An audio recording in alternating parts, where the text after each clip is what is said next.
Hello friend, তোমরা সবাই কেমন আছো? আমি খুব ভালোই আছি, মোটামুটি ভালো আছি বলতে পারো। পুজোর মধ্যে আবার বলতে পারো পুজোর মধ্যে আবার মোটামুটি ভালো, কি বলো তো, সবার তো সমান যায় না।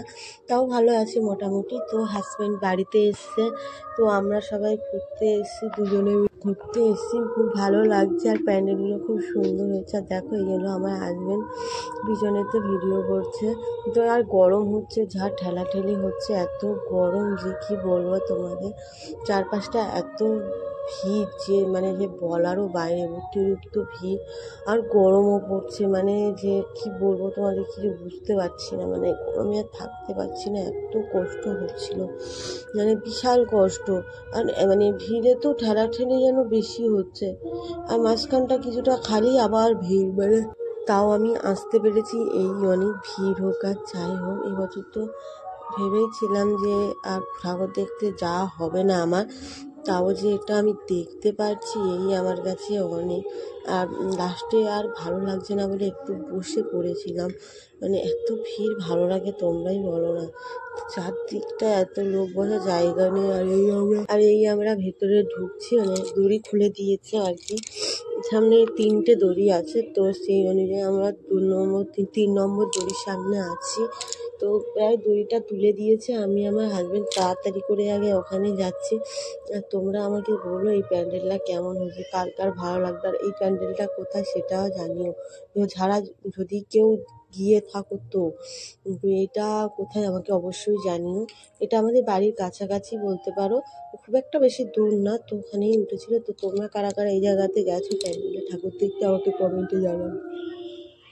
আর এখানে প্রত্যেক বছর প্যান্ডেলটা খুব সুন্দর হয়, খুব ভালো লাগে। আর খুব ভিড়ও হয় এই জায়গাটাতে, কারণ এত ভিড় হয় যে কী বলবো। কিন্তু প্যান্ডেলগুলো খুব সুন্দর হয়, দেখতেও ভালো হয়, খুব ভালো লাগে দেখতে। আর এত সুন্দর লাগছিল যে কি বলবো তোমাদের। আর কারা কারা ঠাকুর দেখতে কলকাতায় গেছো অবশ্যই আমাকে কমেন্টে জানিও।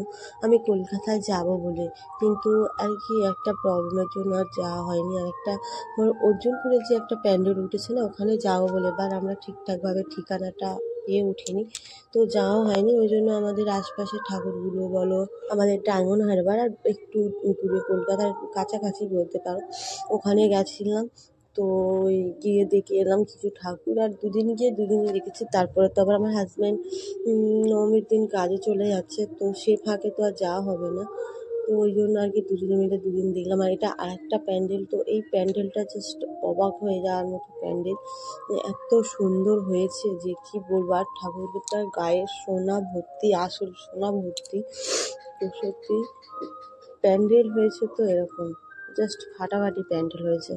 আর একটা অদ্ভুত রকম জিনিস যে কি বলবো তোমাদেরকে, এত সোনা এগুলো পড়িয়েছে, আরও বেশি গার্ড হয়েছে পুলিশের ওখানে। চারদিকে বেশি ফটোও তুলতে দিচ্ছে না, ওরা বলছে তাড়াতাড়ি বেরিয়ে যাও, তাড়াতাড়ি বেরিয়ে যাও। তাও ফটো ভিডিও তোলা হচ্ছিলো। আর সামনের দিকে একটা কি কল টাইপের কিছু একটা আছে, বাট আমি চিনি না।